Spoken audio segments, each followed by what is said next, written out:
Welcome back to the podcast with the Postgame Show from the Ohio State Spring Game. It's Doug Lesmerises. It's Bill Landis. Bill Landis is there in the press box at Ohio Stadium. I'm in my house because my body fell apart, but it's good to be back with you guys. We're going to talk about. I watched it. I watched the whole thing on Fox.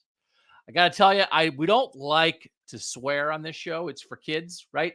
A lot of grab ass on the broadcast, man. I was like, can I just see the third team offensive line for Ohio State? And they're just like, hey, everybody, let's have Jenny Taft juggle now. So Landis, I wish I would have been there with you.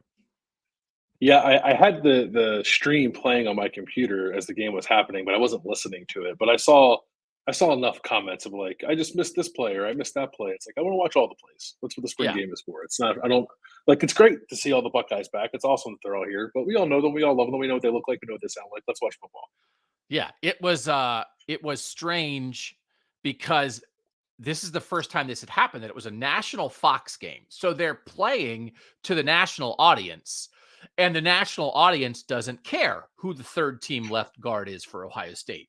But you really care. I kind of care a lot. And there are Ohio State fans that care. So it's not for Ohio State fans when it's a practice game in April. Who is that actually for? But there was still enough to learn, enough to go through. Again, thanks to everybody who's joining us here.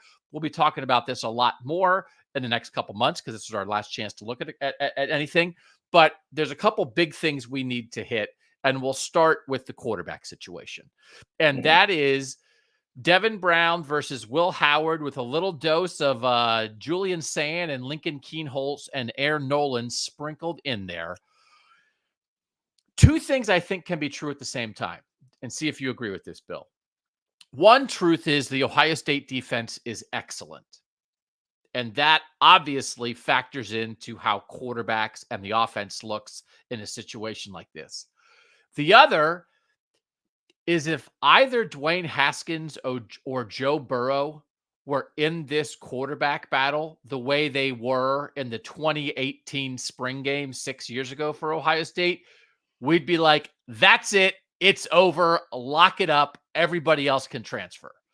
So, except Julian Sand, keep him around for next year. But that idea is, you don't get a full-throated quarterback battle every spring for sure. Mm-hmm. And that's not fair to be like, oh, the Heisman winner, the number one pick in the draft would be better than Will Howard right now.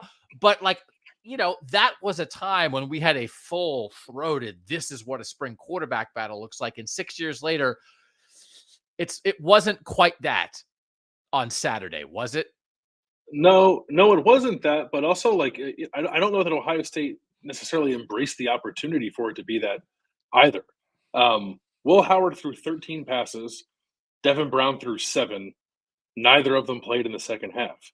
And there was certainly an opportunity for Ryan Day to only play those two guys or Yes. mostly play those two guys. And that definitely did not happen, which is, I think, a little odd. And I don't like Ryan Day started this press conference immediately. So I missed half of it. So I actually don't know if he was asked about that or not. He wasn't up there in the second half of it that I caught. He was not asked in that portion of it, but I think both guys got good work in this spring, but throughout spring, Ryan Day said there was multiple times yeah, we're kind of just rolling the quarterbacks. Doesn't really matter who's out there. We're just letting them play.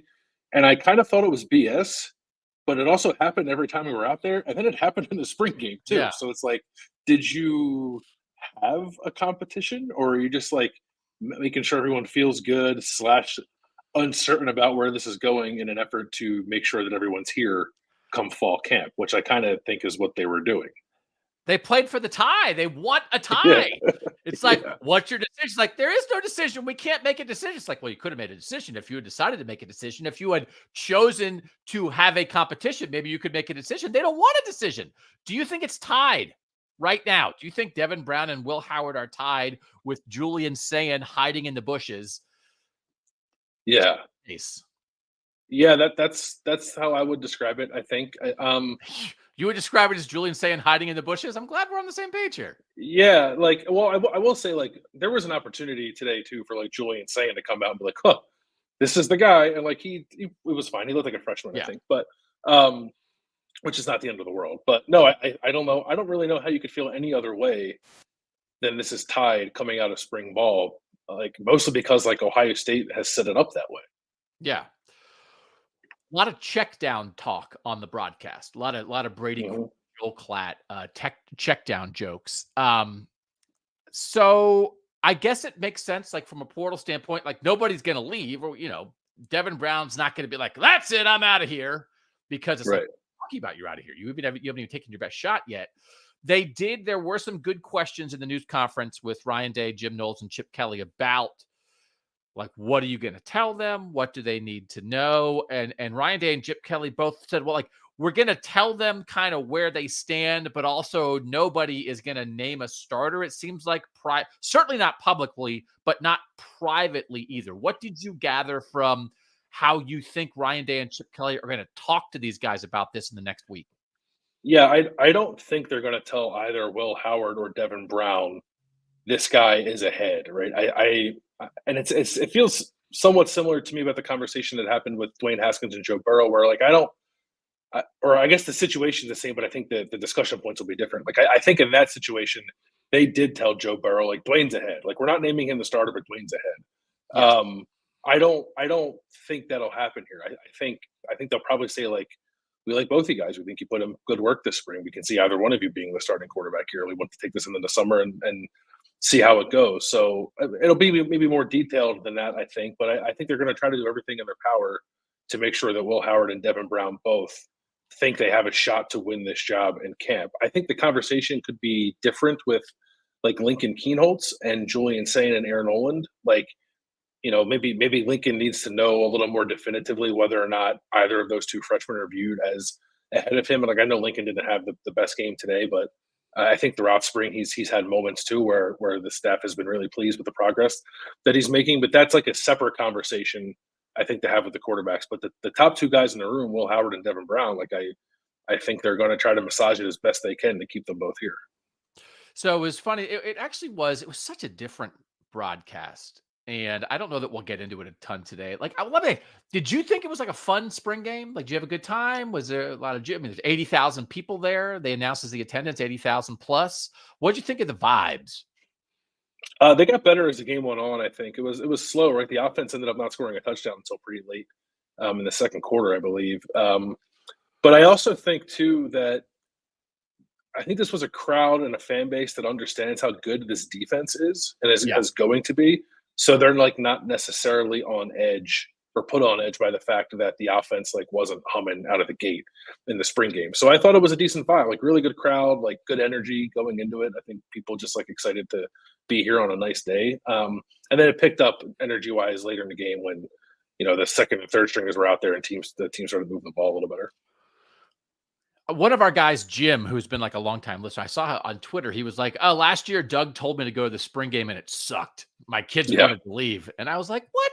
What happened? What did I do?" So I'm kind of interested and invested in the idea of, is the spring game experience as good as it can be right now? And the way this is creeping it, and that it was on Fox, and maybe the Fox thing's not that big a deal, but it felt like to me almost like, shouldn't you just have Purdue come in and play an exhibition game?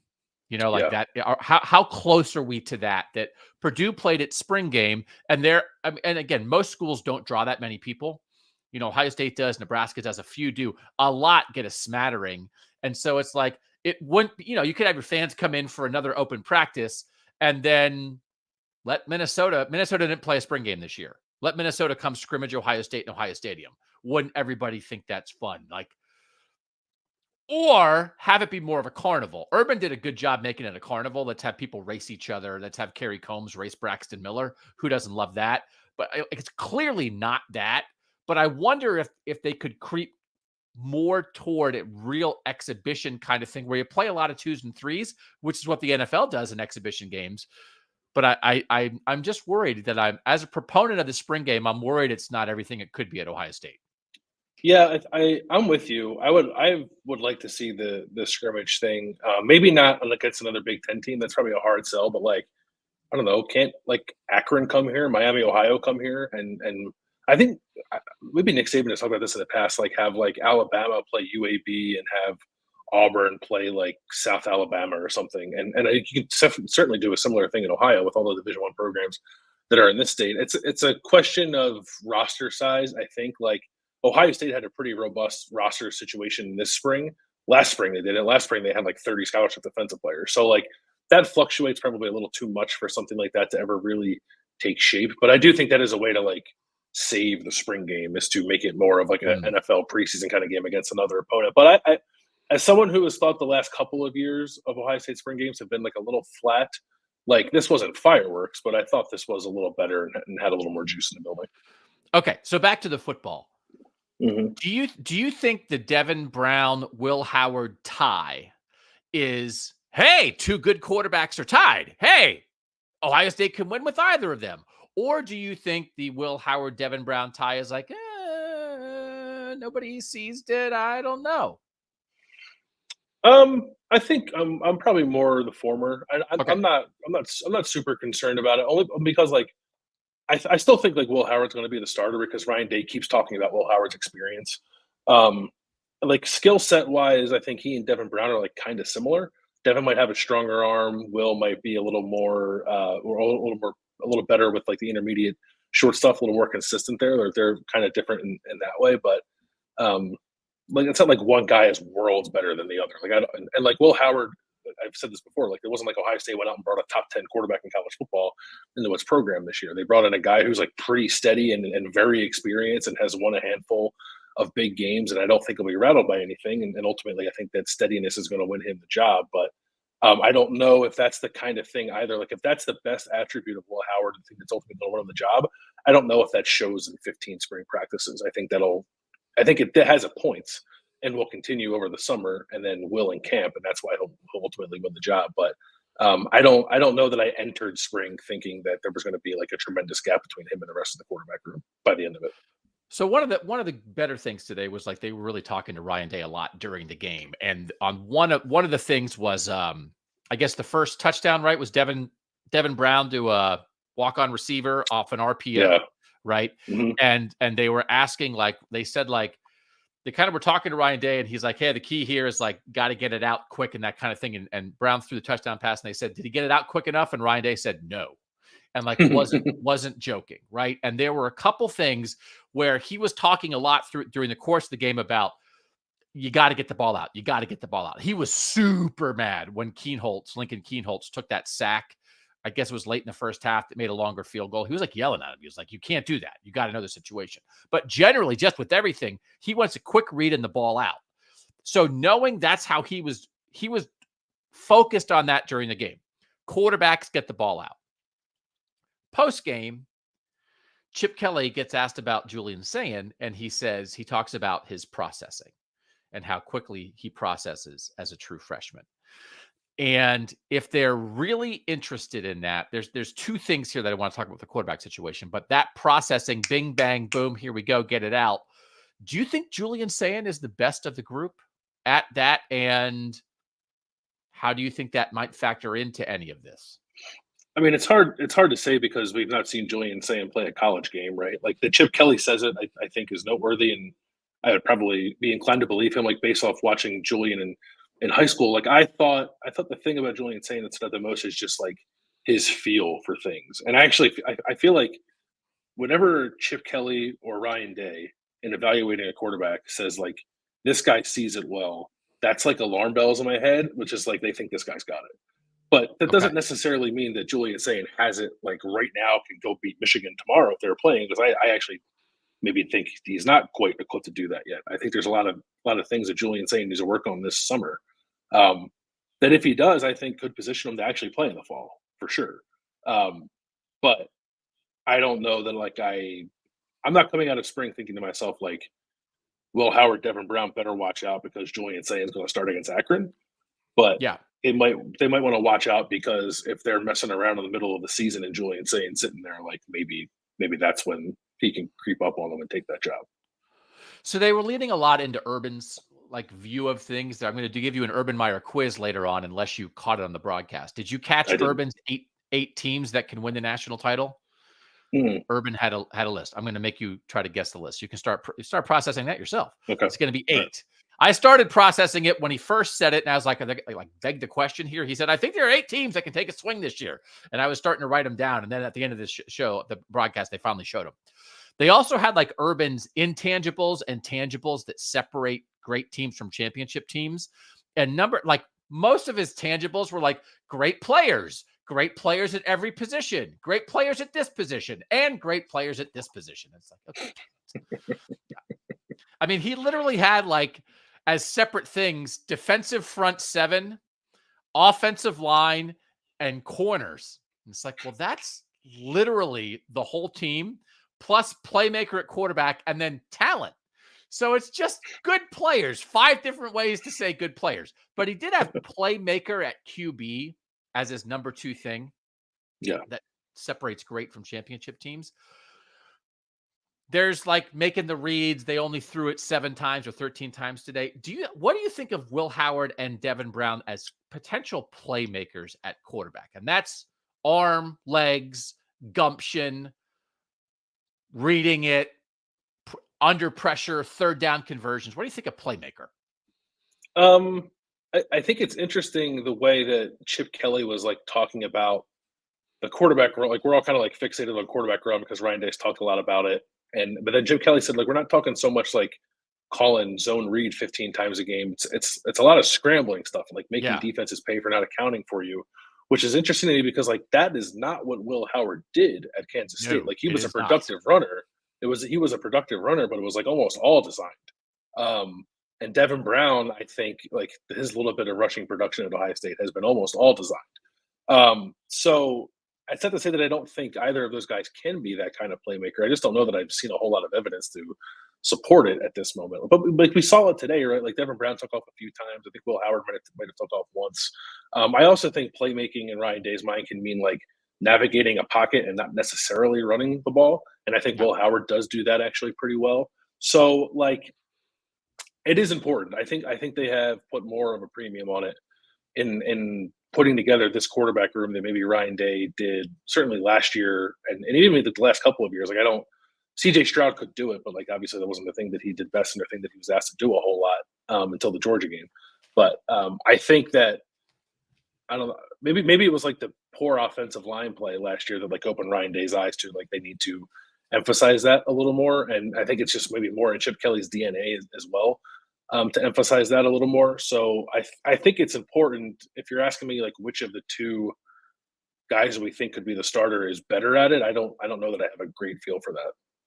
Last thing on the quarterback, and we're just talking about quarterback because it's the most interesting thing to come on and be like, they're 19 deep on defense. They have 14 first-round picks on defense is a true fact, but also I think we knew that before the spring game. And we are also acknowledging the fact that anything the offense didn't do, a lot of it was because of things the defense did do. Joe Klatt, right, was down in the field, and he's standing there like, hey, how's it look down there? He's like, nobody's open. It's like, okay. Yeah. How's this quarterback battle going? I don't know because nobody is open. Davis and Igbinosun was like, I own this stadium today. It was like,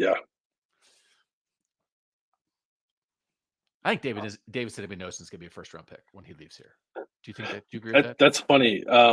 We were at the coaches clinic on Thursday night. A few of us talking about that, and I feel like I'm a little higher than like maybe some people covering the team on Davison, but I still question whether or not he has the man coverage to be a first-round corner. But I think he's going to be really good this year. I think he's going to be much improved, and I thought he was good last year, but I think he'll be much improved this year. And like I took notice of him today too, just like kind of owning his side of the field until they took him out of the game, and then things opened up a little bit. So long and physical and wants to get after it.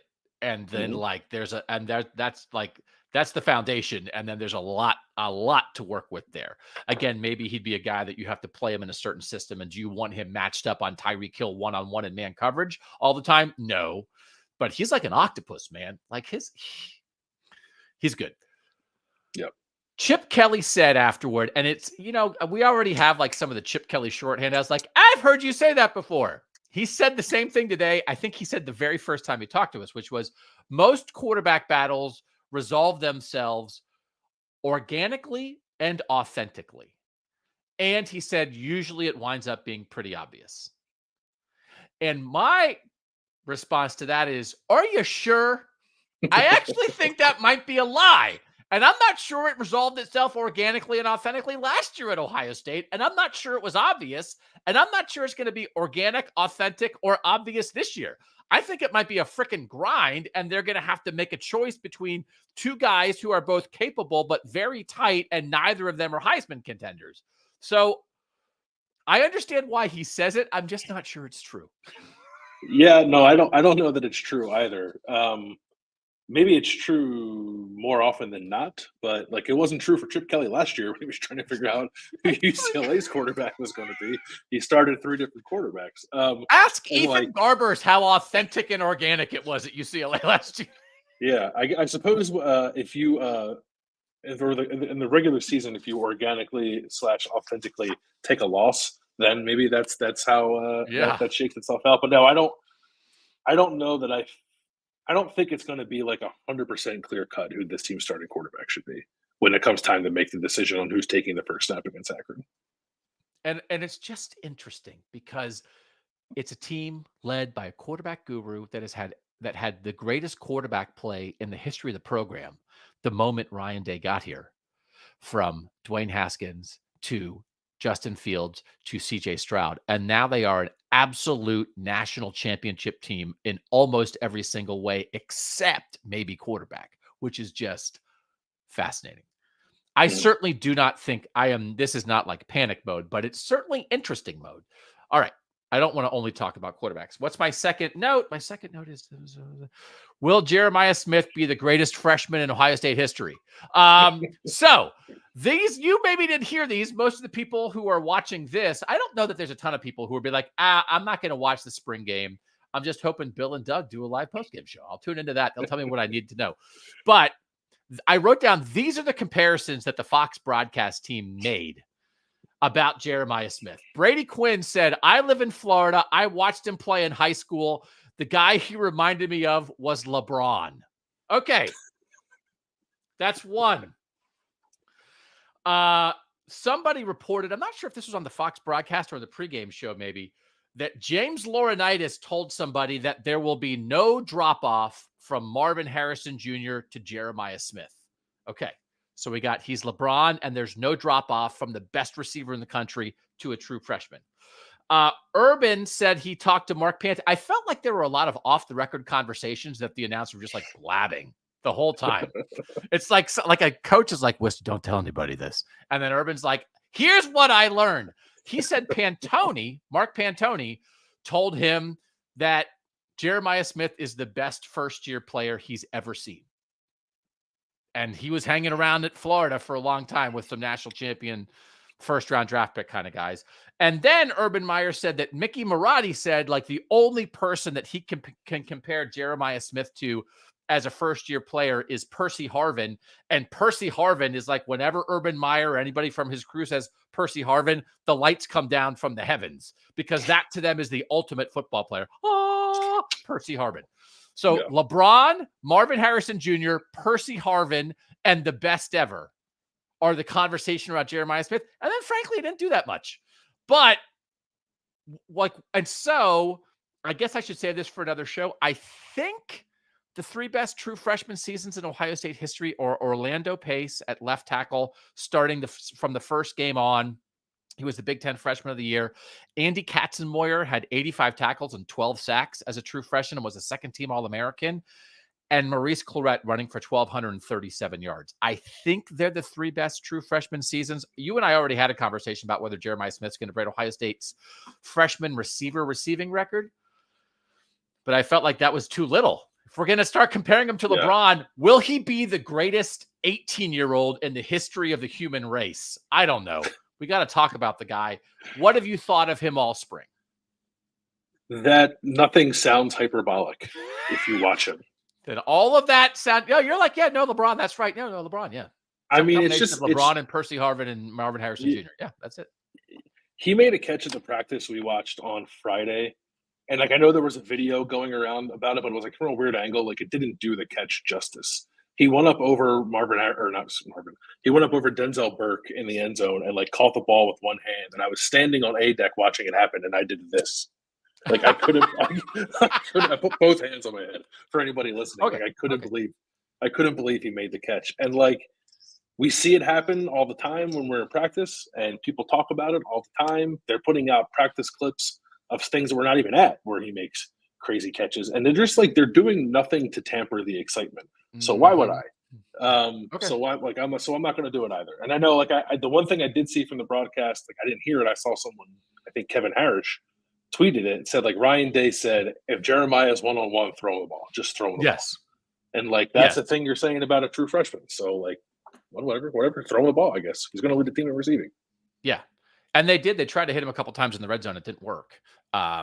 So yeah. So I mean, he's going to start. Like, I thought there was an interesting question from our guy Spencer Holbrook at the end about like receiver depth. Everybody is really in on this. 16 games. You're going to need 200 players to get through 16 games. It's like, okay, I mean, I think you're going to have to rotate a little bit more. And of course, the more games you play, the greater chances that somebody gets injured. But I think we've jumped the shark a little bit with these 16 games is going to require 4 times the amount of depth that we've ever seen before. But Emeka Egbuka, who did make a one-handed catch on Saturday, Carnell Tate, Jeremiah Smith are going to start. Mm-hmm. How do you feel coming out of spring about the next level of guys behind them in case they need them in certain situations or if somebody's abducted by aliens? Yeah, I think they're still wanting to see more from Jaden Ballard. And Ryan Day said after the game that they did feel like Jaden Ballard was like coming on a little bit toward the end of spring. I know he didn't have a monster day today either. He had 2 catches for 7 yards. But he made a play in practice too when we were here the other day, like down the field, like play action pass, which I think is the kind of thing you want to see him do for this offense. So I think they need more from him. We did not see Brandon Ennis today. He has a boot on his right foot, I think it is. Ryan Day again said like that's on a long-term thing. It's like more of a precaution, like get it done now so you can have him for the season. So like I like the upside of Brandon Ennis. I think Jaden Ballard could give him something. I don't know, like Keon Grace, Kojo Antwi, I'm not 100% certain on what they might be able to do. And the other guy who's not to keep pumping up true freshmen, like Mylan Graham's not here yet. That's another 5-star freshman who's going to be in the mix by the time the camp rolls around. So like maybe he's a guy too. But like I don't know that I look at it as like a super deep receiving room. But it's pretty good. Like Jeremiah Smith, Carnell Tate, Emeka Egbuka, Brandon Ennis, and then maybe get a 5th guy in that mix. Like I think you're all right. That top 4 is the best top 4 in the receiver group. I mean, that's what the 17 game season has caused us to do. It's like, does Ohio State have enough receiver depth? It's like, you mean the best position room in the country? If they don't have enough, does anybody have enough anywhere? Right. So I didn't mention Bryson Rodgers when I just went on that spiel. He only had 1 catch today for 3 yards, and I think he dropped the pass too. But he is a guy who throughout spring practice and like every portion that we got to watch, I thought actually jumped out in a fairly significant way. So he can definitely help them this fall too. So they needed you on the Fox broadcast. It was a fun show. 0 offensive line talk. None. Oh, that's a bummer. None. So there was a late touchdown run. I think it might have been, it was Sam Williams-Dixon, I think. Late touchdown run up the middle. Urban did acknowledge this. He said, good blocking. But it felt like a thing that we didn't see Ohio State do very much last year. And like, it's what Michigan does better than anybody, right? It's that double team. And then the one guy peels off and goes to the second level. And it was Josh Padilla at center and Luke Montgomery at right guard. And they double teamed and Montgomery peeled off and got to the linebacker and created the hole. And it wasn't even like 2 spectacular blocks, but it was like, oh, this is how this is supposed to work. And I just reacted in a way that it was like, oh, I didn't see that at all last year. I don't know. Like, did you see an Ohio State guard double team and then get to the second level to help create a hole more than twice the entire season? Who's going to be the right guard? I kind of think it's going to be Josh Fryer, and they're going to get a tackle out of the portal. Okay, so this is the other thing that Urban said, and this is like Urban part. Urban's up there, and Urban's like, I'm very close friends with Ryan Day. I'm very it's just like Urban, just like my very close personal friend Ryan Day. My very close person is like, he's like, I hired Brian Hartline. It's like, we know you hired Brian Hartline. You also hired Brian Hartline and had to promote him because the other guy that you hired so. He said at halftime, he said, like, if you think like this offensive line is getting exposed, you may have to go in the portal. And he was sort of a little lukewarm on the first half when the starters went on the offensive line. Do you come away from the spring game and 15 spring practices thinking more that they're going to go in the portal for an offensive lineman, less than you thought at the beginning of March? Or are you still signed up at the same spot, which is if there's somebody good there, they should probably go get him? I probably feel a little more strongly that they're going to go look for somebody. Wow. Okay. Well, I mean, it's just like they got through when spring ball started, and you can tell me if you disagree. When spring ball started, I thought it was like Luke Montgomery's going to be the right guard. Okay, like that's where we're at. Luke Montgomery's going to be the right guard this fall. And then, like I asked Ryan Day about it a couple days ago, and he said like, "Oh, we're running a few guys through there." And then today we saw. I don't even know if we saw Luke Montgomery take snaps with the first team offensive line. Now that I'm thinking about it, it opened with Tegra Shabola, and then Carson Hinton was there, and then I do think maybe Luke Montgomery was there too. So like they don't know. It seems to me like they don't know, and they're less clear than they were at the start of spring ball. Like who ultimately is going to be the right guard for this team. And I think Ryan Day a couple times also has given himself the out of reminding us that Josh Fryer has played some guard this spring, even though we haven't seen it. That it has happened, and that they think he's going to be that he think he is one of the four best linemen that they have right now, and they're trying to figure out who the fifth is. Which, like, I just think they're trying to set it up for like we're going to get a right tackle, and we're going to play Josh Fryer right guard. So that's actually kind of what I hoped they would do in the fall. Mm-hmm. Like was I think mostly move Josh Fryer to guard. And then see if you have an answer at tackle on your roster, and if you don't, go get somebody. So like I'm not sitting here like I can't believe this is where we're at. I just like started to change my mind a little bit based off how they were talking at the very beginning of spring, and now it kind of feels like we're back to square one with the offensive line, which is again I don't think like necessarily time to panic, but if Ryan Day had changed my mind at all about them looking for a transfer at the beginning of spring, like I'm back on. I think they're going to go try to find somebody. Now, maybe somebody's not there, right? That doesn't mean that the guy they're looking for is necessarily going to be available. But if there's a good tackle in the portal, I think Ohio State's going to take a pretty big swing at that player. This is the panic question that I would ask you related to that conversation. Who's Ohio State's third best tackle right now? I don't know. George Fitzpatrick, maybe. So this is one of those. It's like, okay, can you go win a national championship with Josh Simmons and Josh Fryer as your right tackles? And can you do that as your starting tackles, left and right tackle? And can you, between Carson Hinsman and Luke Montgomery and Tegra Shabola and some kind of group, like figure out a way to patch it together at right guard? Probably, right?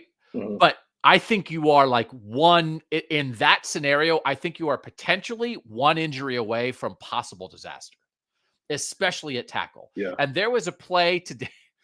I'm not trying to call guys out. Everyone's trying their best, but I don't know that I'd ever really seen it before. There was a play. Zen Michalski was the left tackle, and they kind of had like a little like overload on that side on the defensive line. And then there were like three guys over two, and then one dropped out. And then they got a rush on, and Zen Michalski like got pushed backwards in a way that he was almost like stumbling out of the picture, which you don't normally see like tackles do. And I was just like, oh man, what? I don't know. Like I do think right now, if they had to go to their third tackle because something happened to Simmons or Fryer, I think it's possible that they would be potentially in some serious trouble. Yeah, I think it would be. Well, they view Tegra Shabola as a tackle too. So like they would go to Tegra Shabola or George Fitzpatrick, or I don't know, even consider like moving Donovan Jackson to tackle. Maybe I don't know what they do there. It's not a great spot to be in. Like I actually like what I've heard about George Fitzpatrick. Like even going back to like the middle of last year, it does seem like he's on a pretty good trajectory. I don't know that he's quite ready to help you just yet. So like I think they probably need another tackle regardless, but it's a hard sell. Like even if you think you're starting off at 5 offensive linemen to go out and like try to recruit offensive line depth via the portal, I don't think is actually a winning proposition because guys want to go places where they think they can start. But I do, like I said, I do think if there's a starting caliber offensive tackle, that Ohio State will go after that player. It just wouldn't make any sense if they didn't, because they've so aggressively attacked every other deficiency that they feel like they've had. why would they kind of let that one stand pat? And I understand maybe not doing it prior to spring ball if you think you might have answers in some young players on your roster, but now that we've reached the end of spring ball and it doesn't really seem like that's the case, I think they're going to be aggressive about trying to correct that. I did it last year. And it just would be Mhm. crazy again. It's like if we have 2 consecutive springs where Josh Fryer all spring plays the position he doesn't wind up playing.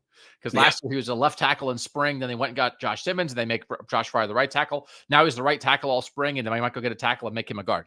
Okay. So a year ago, right before the season, I was in panic mode about the starting tackles. So I would say I'm only in panic mode about the backup tackles, but again, like offensive line health, I think is such a big deal. And they're talking about it. Chip Kelly said, you don't need 5 starters, you need 10. Right, Yeah. on the offensive line. He said that in postgame, and I said, I was sort of like, don't say that. Because I don't think Ohio State has 10 right now. Right. So not that anybody does. But like if you're No. starting to look for this is an absolute bona fide, no doubt about it, 100% national championship contender. If you start looking for like where could that go wrong, offensive line depth, I think is very, very high on that list. Yes. Yeah, I think it's pretty high. And I think like even if you wanted to do the exercise of like the 10 offensive linemen you feel best about on this roster, I think at most 3 of them are pure tackles. And the rest Yeah. of the other 7 are interior players. Yeah.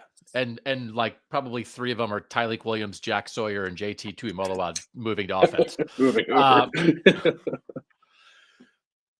Defense is great. Jack Sawyer had a sack early where he just like plowed over Carson Hinsman. I was like, well, that looks pretty good. Jason Moore, like I think split, people like I think you can get to like almost a full 22 on defense feeling like awesome. It's like, do you feel awesome about if Calvin Simpson Hunt had to go out and play in a college football playoff semifinal tomorrow? How would you feel about that? You'd be like, good. I'm ready to go. And it's like, what is Calvin Simpson Hunt? Their 6th best corner? Like that's where they are defensively. Right. So like, and I like the very first question of the postgame for Jim Knowles was about Tywan Malone. It's like, what is Tywan Malone? Right. Like he's the 3rd or 4th defensive tackle. And it's like how far he came. I don't want to leave spring not acknowledging how great the defense is. But the reason I saved it is because we know how great this defense is. And I think Saturday only proved what we already thought we knew. But I also think Saturday maybe enforced more about how good the depth is as well. Like, of course, they're good starting because they basically are bringing back their entire starting defense, and the holes that they're like filling with C.J. Hicks and Sonny Styles playing linebacker. So everyone's super excited about that. And they bring in Caleb Downs to play safety. But like to see Calvin Simpson Hunt, to see like Jermaine Matthews, I think flash like playing nickel too. Like that's really exciting. Jalen McClain, like I hope that was a sign of things to come and not a Kai Stokes situation where it's like that guy looked awesome as a true freshman in the spring game and like you just don't see him again for 2 years. But I thought he looked really good, and I think like he and Jaden Bonsu both like took advantage of opportunities provided to them because like Lathan Ransom and Malik Hartford and Jahad Carter were all out this spring. Like everyone feels really good about the defense, and like the starting safety Lathan Ransom was not out there. Like Malik Hartford, who I think is going to be a very good player here someday, also wasn't out there. Lorenzo Styles, who Ryan Day said had an excellent spring up until getting a procedure on his left arm a couple days ago, was said to have like I think could be a guy who like helps them this year as well. So I just don't really see any holes. Like the thing I'm wondering about with the defense is like just how much they're going to rotate because it seems like they have an opportunity to do it a lot if they want to. Yeah. Great. Y'all getting Knowles' system down. They were talking a lot. Was this a new conversation? They're talking a lot about this during the broadcast, and they had Knowles on about one-word calls for the defense that, like, as he sets the defense, it's just one word, and that tells everybody what they're supposed to do on that play and helps keep it simple. Had you heard that specific discussion very much before? Yeah, that's he brought that here. I remember the coach, the first coach's clinic that he was a part of. He was running through some stuff, and like all of his plays were one word play calls. Yeah, the two that he said, if this helps, one was Ohio and one was Lambeau that he said during the broadcast, because Joel Klatt was interviewing him while the defense was on the field, and he was like simultaneously doing an interview and calling the defense. Okay, yeah, Ryan Day does that too offensively. So like I'm not like this is a post game show, but the coach's clinic was leading up to this. And Ryan Day actually like did some chalk talk sessions for the first time in a few years. And he said, like, when I was with the 49ers, if my past concepts were something that was like attacking underneath coverage, I just went with under the sea animals, and I would call it like tuna or shark or stingray. So like, and that's kind of how their offensive playbook is set up now. Hmm. So like, the one word play call thing is not specific, I think, to Ohio State's defense. I thought you were going to say that if it was underneath stuff and it was under the sea characters from Little Mermaid, and it's like Sebastian, Flounder, Flounder. Ariel left, right? Wouldn't that be great? Prince Eric. Last thing, Urban Meyer's wisdom. He said he thinks Ohio State might be as talented as any team of the last 6 or 7 years. Do you want to dispute that? No. So I like we're getting back like I think we're getting back to like 19 LSU, right? And obviously like 21 Georgia defensively, but like not both sides of the ball. I think we're getting back to 19 LSU when we're talking about that. Yeah, without the, I mean, they don't have their quarterback's not going to go number one overall, but yeah, depth of talent. I think they're in the conversation. Yeah. All right, last quiz. Urban had 8 teams that he thinks can take a swing for a national title this year. Mm-hmm. Who were they? Name them. So Ohio State, Georgia, Oregon, Texas. Ohio, yes. That's correct. And then it got a little tricky for me. Michigan, Yes. Penn State. No. Okay. Ole Miss. Yes. See, like I didn't think he would say like Florida State or Clemson. Nope. I don't think he'd say anybody out of the ACC. Nope. I kind of feel like he would say Utah because he loves Kyle Whittingham. Utah. And then the obvious one that may not be true, but he's just going on rep. Alabama. So that's 3 from the Big Ten: Ohio State, Michigan, Oregon. 4 from the SEC: Georgia, Bama, Texas, Ole Miss, and 1 from the Big 12 in Utah. You and I both love Utah. We both think Utah's going to win the Big 12. When he said 8, I said, okay, well, it's got to be Ohio State, Georgia, Texas, Oregon, and assuming that he would say Alabama, whether Alabama deserves it or not. I was a little surprised he put Michigan there.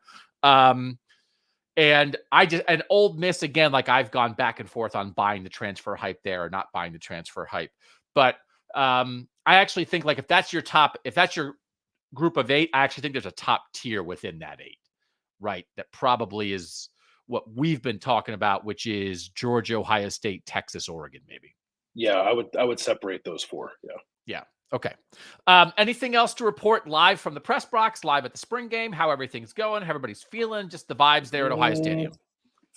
No, I think we covered it. I'm trying to think, looking through my notes and the stats here to see if there's anything we didn't cover. I don't know. Like we talked about the defense kind of generally. Like I continue to like what we're seeing out of CJ Hicks. He ended up leading the defensive tackles with 8.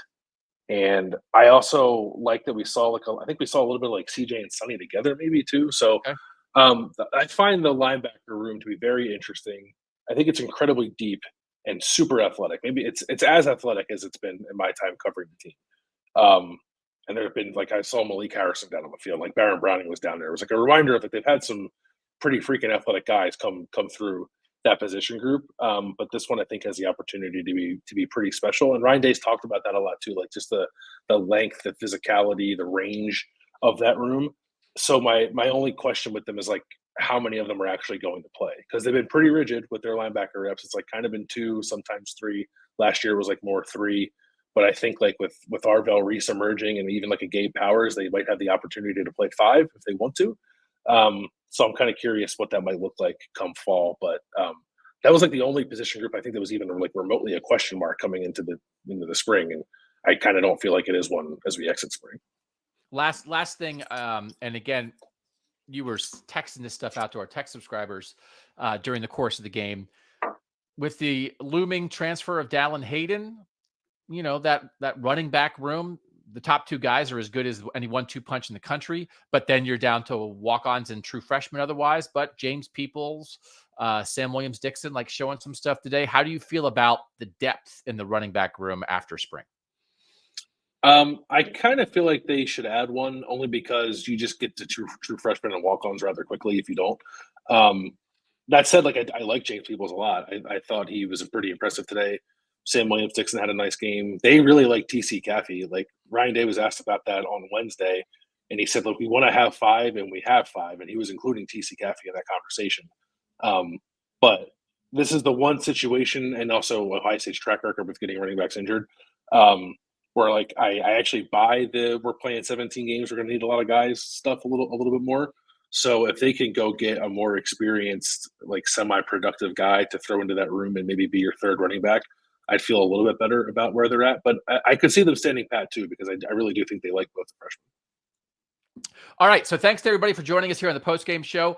I've been out. I had emergency eye surgery last week, but I'm back. So we expect to be back to full strength, normal schedule on Kings of the North. So we would invite you to join us this week on that. A bunch of spring games today. Penn State's is today, Purdue, Pitt, Cincinnati, Utah. We have a lot of other northern teams to talk about, and we may brush on some of the southern teams that are having their spring games today. Georgia, Alabama, LSU, Tennessee, a lot of teams like that. And yeah, we're sorry I kind of haven't been around, but obviously Bill and Austin and Berman have been holding down the fort, and I'm just glad to be back talking some ball. For now, we'll let Bill Landis get out of the press box there before he gets kicked out. Once again, thanks to everybody for making the podcast part of your week. He's Bill. I'm Doug. And that was the Ohio State Spring Game Postgame Show on the podcast.